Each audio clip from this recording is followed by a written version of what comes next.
what was mentioned is that we are excluding the inmates incarcerated in our prison facilities as well as those who are trial waiting in the police cells. Right.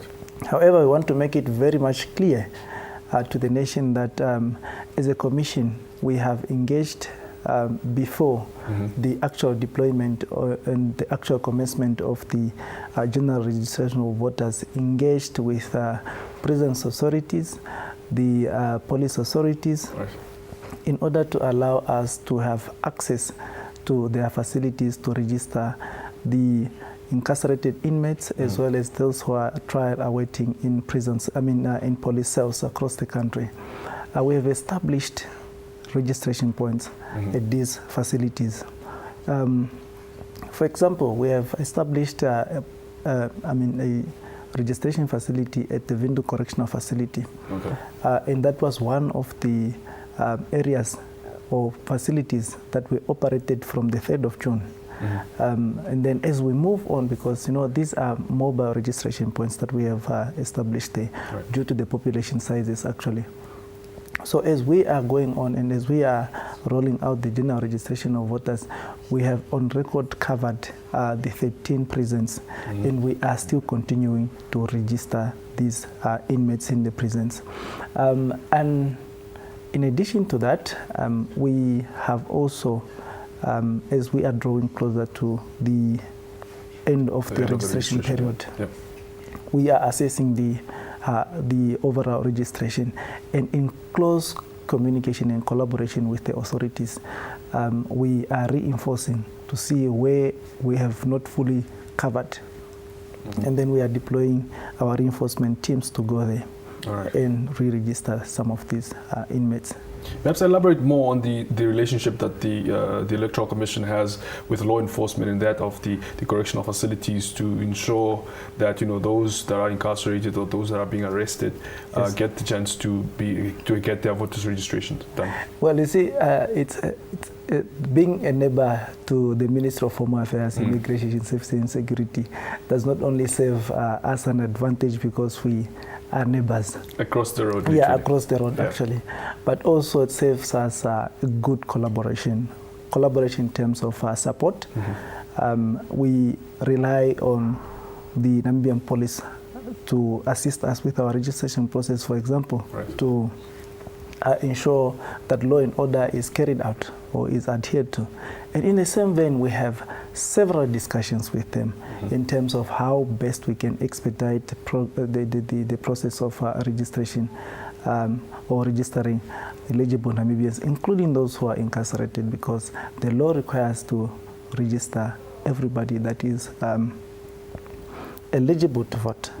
So we have on several occasions communicated to say we need the numbers of the people who are incarcerated at a certain prison facility, for example, in order for us to determine the type of resources or the amount of resources that we need to deploy there and the period that we have to be there. Very well. Now, the Commission, of course, cautions all stakeholders and political parties against the dissemination of information that is misleading, like in this case that we are now.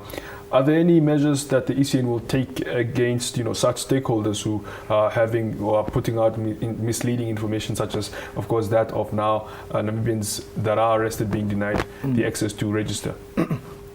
Well, you see, we are open to criticism, however, we want to make it clear that, you see, some of the information that we need, we disseminate. Before we disseminate it, let's verify the validity of such information. The Electoral Commission is open 24 hours. Right. Our staff members and management, as well as the Commission, are reachable 24 hours. So if you get information that you think is of such as this one, consult us, contact us, get the factual information from us before you go out and disseminate false information, because it's malicious and it can also deter the good work that the Commission, as well as the key stakeholders, including LPM, has put together to ensure that this process is excellently executed Very well. Now, do we have perhaps an update on the process or how the process of the the registrations at the jail cells and the correctional facility are going, and perhaps any statistics of some of the numbers in terms of registration there? Well, I wouldn't have the current statistics now, because that is statistics that we receive and process together with the statistics across the country. Okay. And if you look at our statistics now, we already surpassed 1.1 million. And that statistics includes those who are in prison cells and police holding cells. All right. So you can see, as we are drawing closer to the end of the process, as I've earlier mentioned, we have also reinforced to see, okay, where in case, and also with close communication with our stakeholders in the prison and police force, who are assisting us to inform or give us information if there are any people that are still left. Let's take an example of Oluno. Oluno, we were there because the Prisons Authority have communicated to us to say there are some who could not register within the period that we were deployed there. Yeah. So we went back with the reinforcement team to go and re-register or register those ones who could not be registered. And as we stand now, we are now moving towards the police cells, those who have not been covered yet, or even those who were covered already, but where we have a feeling or where we have received communication that 2 or 3 people are still need to be registered. Right. But also I must mention it and commend the prison facility, prison authority, as well as the Namibian police force, because of their efforts. What they are doing at their level also is to ensure that if they have some prisoners or inmates who have not been registered, they then transport them to the nearest registration point in order for them to get registered.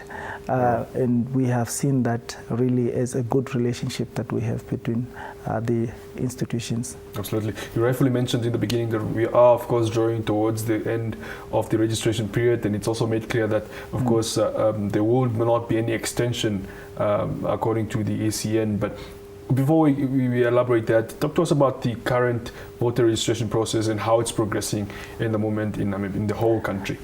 Well, we might, it's progressive. Yeah. It's progressive, and as a commission, we are still optimistic that we are going to reach our target. We have surpassed now 1.1 million. Indeed. That was until 20 July. We are waiting this week to see how far we have gone. And then we have the remaining 8 days to get to that number. But what we want to urge the Namibian people is to go out there and register within the remaining days. Yeah. And also those who have registered already, to also encourage those who have not registered to please do so. But also we want to thank our stakeholders for their efforts. And as we draw closer to the end of this period as a commission, we closely monitor the exercise. And what we have done is that we have started with the redeployment of resources that were deployed into other areas where we feel that we have completely or 100% covered those areas, to reinforce other areas where we think there is a need for us to do so.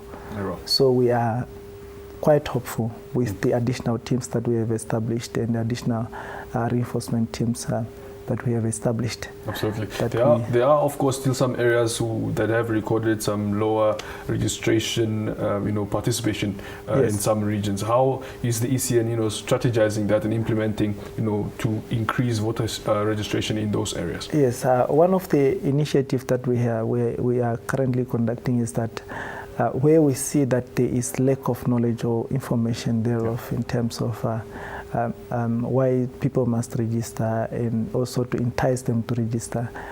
We have our voter education officers deployed across 121 constituencies, and we are reinforcing them with the lead youth ambassador, as well as other youth ambassadors, to ensure that the they disseminate information and encourage the public out there to register. But we are also working very closely with our stakeholders to ensure that they identify areas where they feel that ECN is not doing well, and we address those immediately. We are also very much present in the media, and we are always open to discussion with our stakeholders. We have our regional heads across the 14 regions who are in close consultations with regional authorities, as well as community leaders and church leaders, to ensure that we encourage the public to register. But also we have now reached out to the Council of Churches in Namibia to ensure that they also assist the Commission to encourage their members to go out and register. Yes. All right, your parting thoughts before we let you go? Yeah, we just want to reiterate that misinformation and disinformation, especially in the technology and the age of information where we are now, it's quite detrimental, especially given our preparations for the November elections. Right. So as stakeholders, we really urge that we verify the information before we disseminate it.